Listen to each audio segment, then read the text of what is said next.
স্বামীর হুকুম নির্দেশ মেনে নেওয়ায় এক স্ত্রীর সাথে আশ্চর্য ঘটনা ঘটে গেল।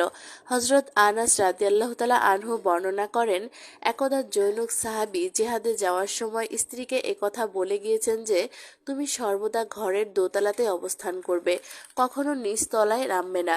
নিচতলায় স্ত্রীর পিতা বসবাস করত। একদা তিনি অসুস্থ হয়ে পড়লেন। তখন উক্ত মহিলা হুজুর সাল্লাল্লাহু আলাইহি সাল্লামের খেদমতের সমস্ত ঘটনা বর্ণনা করলেন। আপন পিতার সেবা যত্ন করার জন্য অনুমতি প্রার্থনা করলেন, কিন্তু রাসূল সাল্লাল্লাহু আলাইহি সাল্লাম তাকে অনুমতি দিলেন না।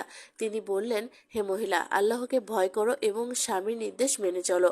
অনুমতি না পেয়ে উক্ত মহিলা স্বামীর নির্দেশ মতো দোতলাতে অবস্থান করতে থাকলেন। এ ঘটনার বেশ কয়েকদিন পর তার পিতা পরজগতে পাড়ি জমালেন।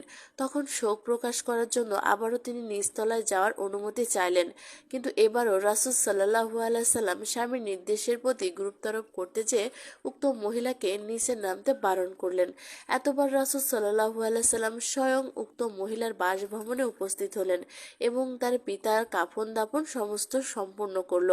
এই সুসংবাদ দিলেন যে, স্বামীর নির্দেশ মেনে চলার কারণে আল্লাহ তাআলা খুশি হয়ে তার আব্বাজানকে ক্ষমা করে দিয়েছেন।